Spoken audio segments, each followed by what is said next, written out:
Guys, if you're on YouTube, welcome to the video. If you're on Twitch, thanks for watching. If you guys want to see these guides and recordings live, twitch.tv/Cosolix. Let's get right into this. We got a movement guide. So I'm going to be going over a bunch of movement options in Brawlhalla. Just going to be talking about as many movement options as possible and how to use them and how they can make your gameplay better.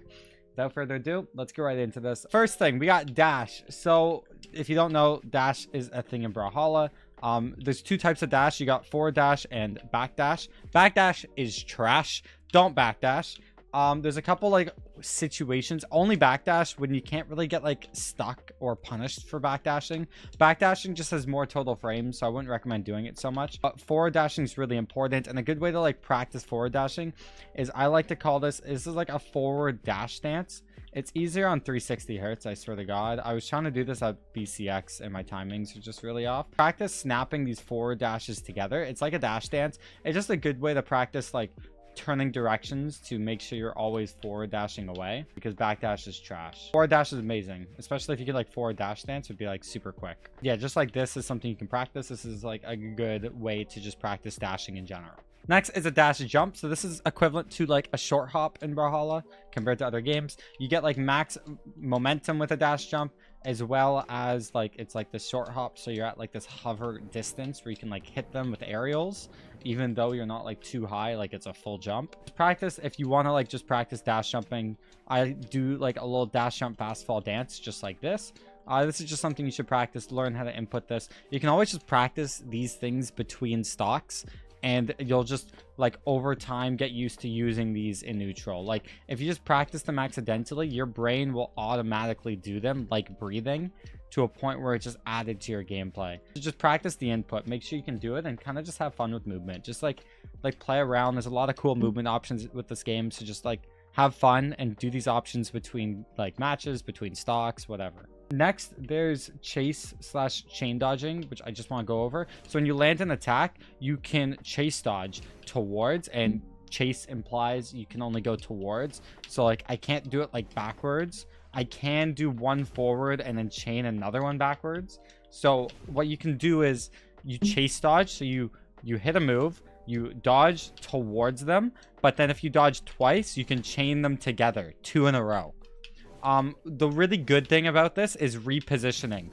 So if you're like playing 2v2 and you land an attack but you don't want to be like punished, you'll see guys like Boomy, they'll like chase dodge away to like just reposition themselves, right? So like you can land an attack and then just reposition yourself for free. That's like the biggest thing. Also, if you like hit them off stage, then you can like chase dodge towards them to try and like extend combos a little bit. It's a cool mechanic. I like the idea of a chase dodge a lot. It's just literally used for W keying for the most part, or like repositioning. You can like land an attack, chase dodge, and then reposition to a spot where you think you can get a better follow-up for like reads or reactions. But yeah, that's what a chase or chain dodge is. Next, backdash. So we've talked about forward dash jumps. There's actually a backdash jump.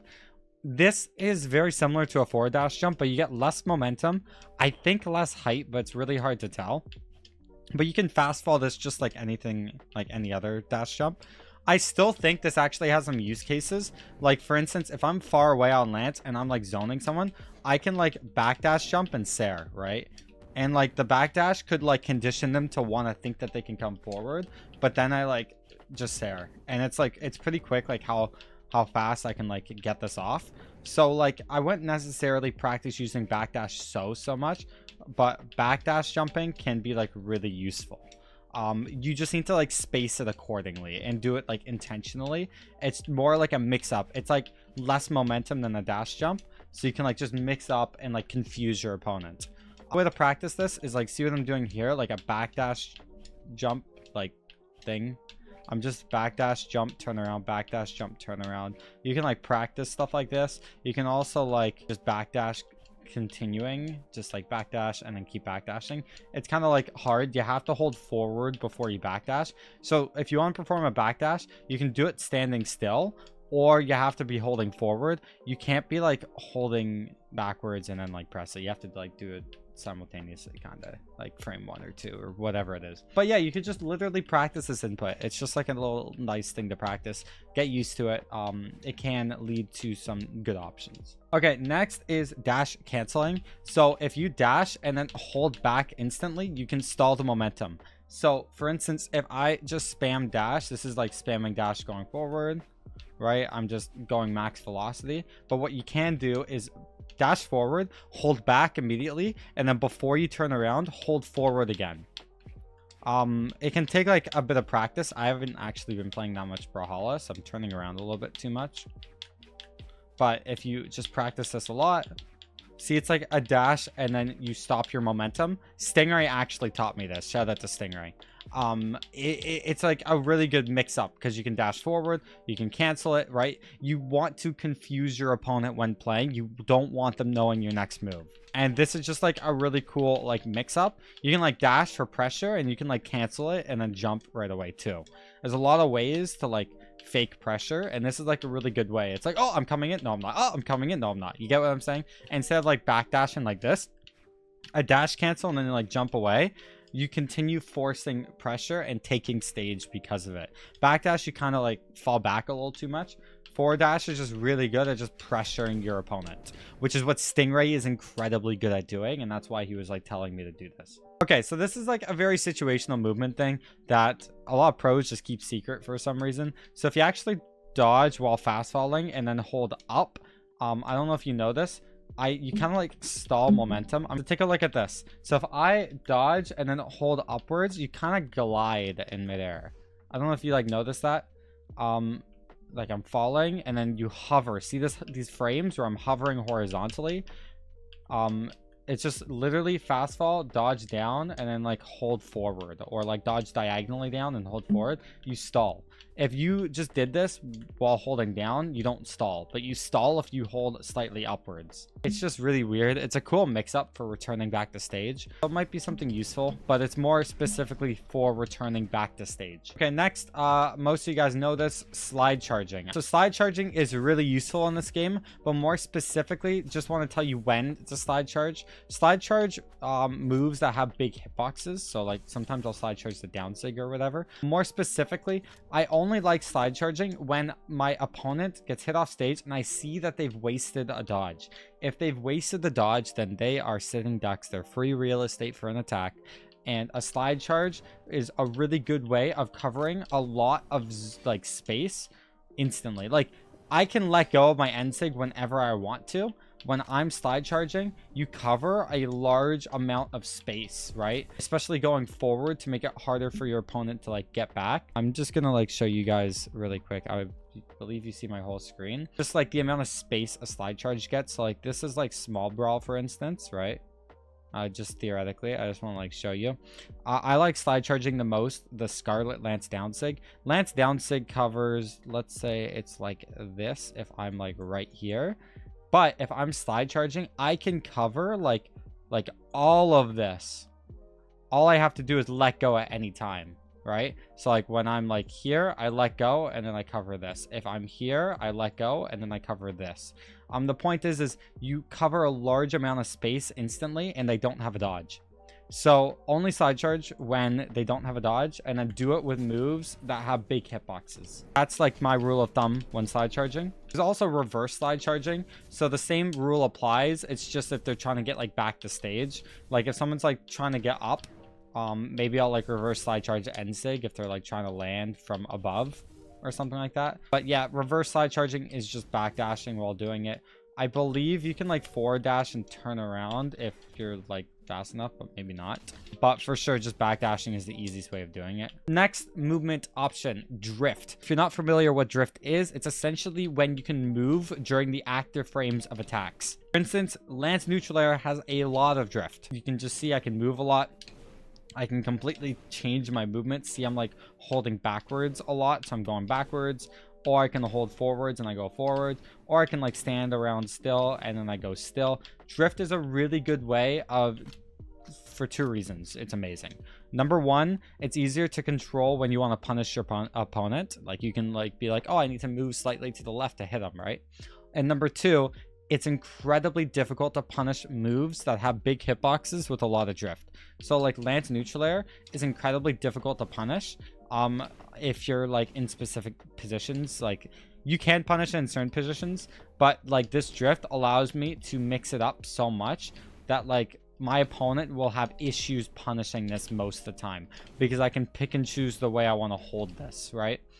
It's no different than like other moves with drift. So like if I get Axe Neutral Air has a lot of drift, so it's kind of like the same thing. I can do like a falling neutral air and then like change my momentum and like hold forward, and then I'm throwing out a hitbox while moving. I can like hold forward with side air, I can hold backwards with side air, but you kind of like can't go back so much. I could like side air and then hold back a bit, but some moves have more drift than others. Most of Lance's kit doesn't have much drift except for neutral air, which has just a ton of drift. Just some other like moves that have drift would be like even like Gauntlet Neutral Air. You can see how much drift this is. You can like hold backwards with it. Look how much drift this is. You're just moving. It makes it so hard to punish. Drift is incredibly broken in fighting games because you're just allowed to just move and attack. Like down air doesn't have that much drift. This neutral air is crazy. Moves with smaller hitboxes should definitely have like more drift. Neutral air again has some drift. This side air has drift. I don't know if you see how far backwards you're moving. I can like just control it completely. Drift is like really important. Moves with drift are just harder to punish because you just can control it differently. So guys, if your moves have drift, practice using them more, and you can use them to bait your opponent and to condition them. And when I say condition, it's just making them think that they can attack. So that's like baiting. After drift, here's another nice little movement option that you can do just to avoid attacks. Dash dodge. So if you dash and then spot dodge, you get a spot dodge with like a lot of momentum. Spot dodge has a lot more iframes than diagonal dodges. Plus you can't really dodge on the stage. So a dash dodge is like a nice way of dodging on the stage with momentum. This is a good way to aggress your opponent as a mix-up. I wouldn't use this every single time because then you don't have a dodge, obviously. But this is like a good way to like mix things up against your opponent. And you can even like backdash dodge as well. There's a lot of like options with dash dodge. It's just like a cool little mix-up, which you can like practice doing. And since it's grounded, you're gonna get your dodge back pretty quickly too. So it's kind of like low risk-ish if you just want to mix things up in neutral. Anyways, let's go into the next thing. Ledge canceling. So ledge canceling is essentially when you snap onto a ledge. So ledge, I mean soft platform. So like in Brawlhalla, these soft platforms, you can snap onto them in many ways. As you can see, I just land on one here. But what you can do to snap onto one instantly is like right when you get on one, you just have to time it properly, and then you can like dash and you just snap like instantly. And it's just like a timing in terms of like positioning that you just gotta get used to. And like this map, and I believe there's like other maps, just make it easy. You see what I'm doing here? You can like dash jump, not dash jump. You can like dash, then jump, and then you're at a perfect height to snap. And then you can like practice this input if you really want. I don't do it very often. I just like thought it could work. You just need to like input it properly. So practice these ledge cancels. Definitely very useful. It's just very useful to be able to control like while you run away. It's just gonna be quicker if you're like running from people from like snapping onto ledge like this. Like if you're running from someone in the air, right, and you're like trying to like zone around them, you just snap on and you just dash away. It's quicker than whatever air movement you have. Another thing with ledge cancels, there's other ways of snapping onto ledges, like with downers or D-lights. You can snap on with attack, so like that's me snapping on with the downlight. You can also like snap on with other moves. I think you can snap on with, maybe not with side light, maybe just D-light. But there's things like downers you can like accidentally snap with. You have to be like a bit above. Downers, how they work is essentially if you hold downwards, you go through it, but if you let go, you don't. So like sometimes I get like a lot of misinputs. This is why soft platforms suck, by the way. It's just like very hard to control in the moment, even for pros. But yeah, practice these ledge cancels and just kind of understand how ledges work. It's just kind of positioning, and then also you can like downlight if you get the spacing right. I wouldn't necessarily snap a ledge to punish necessarily. It's very risky. Just more the ledge canceling and just practice snapping onto ledges as quickly as possible is like just some nice practice. I'm not particularly good at it either. I don't like maps with soft platforms, but it's still good practice. Last movement thing that we're going over in this video, as far as I know, there's a super jump, which is kind of weird. If you backdash off something and then forward dash when you're like mid-air, you get like this super jump. It's easier on like soft platforms. I don't know if you just saw it there. It's a super dash jump where you get the height of a normal jump, but the momentum of a dash jump. It's really weird. Like right there. See, like look at the height I was at. I get to the like height of this top platform despite it just being a dash jump. Like this is a normal dash jump. You can see the height. But then if I'm like doing it off, look how high I go. It's a weird little super jump you can do to like mix up movement on soft platforms. It's just a cool option. It's really easy with soft platforms too. You can maybe even like ledge cancel with it if you like hit it like perfectly. Yeah, there we go. Ledge canceled. So like you could like probably figure some like perfect spacing thing out, like to like practice ledge cancels with it on this map. But yeah, it's just like a cool little mechanic. You can actually do this on the main platform too, but it's like a lot harder. You hit like the ledge. There we go. I just did it. There we go. It's just spacing dependent. Yeah, you could like dash and then jump off a platform like this and you get like the full momentum too. Definitely get like a bit more momentum like that. You could dash and then jump and then you get the full momentum, plus you like still have a lot of momentum. It all like kind of depends. But there's like, you can just like practice with like platforms like this and practice the movement if you want. I'm not like a huge platform movement guy, but it's whatever. I believe that's kind of everything. People on YouTube, thanks for watching this video. Check out twitch.tv/Cosolix if you want to be part of live videos. Thanks for watching. See you guys.